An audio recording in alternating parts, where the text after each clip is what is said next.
batteries. These batteries are the smart batteries too, where if you don't use them for a while, you can program to uncharge themselves, right? Certainly, you can discharge them, and then as well, this is the charger. So to charge them, plug in here to here, and then a wall outlet. So we'll get all these out for y'all to see. Each kit is going to come with spare propellers. You have the cable here to charge the controller. It's very important to know. So on this controller, we got an HDMI port to plug into a television or another monitor, and then the charging port is this USB-C.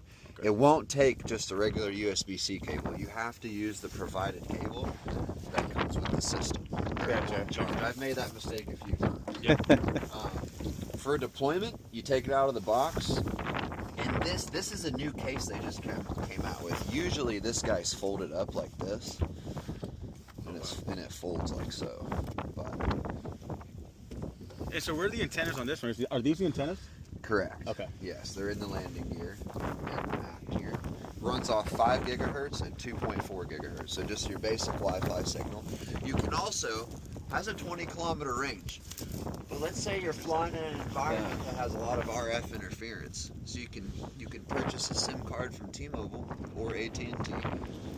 That'll go into the aircraft. Now the aircraft can be flown with no distance as far as you want. Obviously battery and law won't allow you to fly out of line of sight. You can apply for waivers and we can assist y'all with that. But for what you guys are doing, I don't think you need it, to be honest. And it's extra money. So with Skydio, they really nickel and dime you with software. You know, you get the bird, but then you have to add a lot of software to get it to run right. For y'all, I'm going to not recommend a lot of stuff and just save y'all some money. But if you want it, we can talk through the items and go from there. But to power the aircraft on, I'm just going to hold this back button in.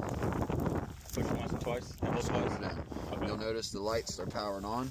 To take off, we can just take off from this at this stage.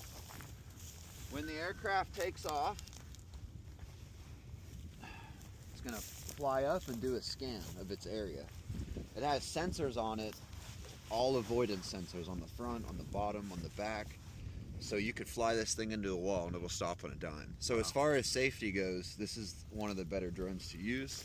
To turn the controller on, same thing, you just hold the button down.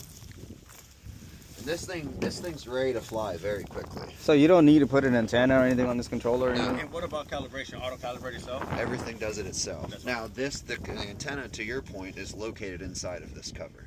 Gotcha. So it's basically just a Samsung phone, just wrapped in a fancy case. That's pretty cool. That's very cool. So for what we're trying to do today, would it be possible to fly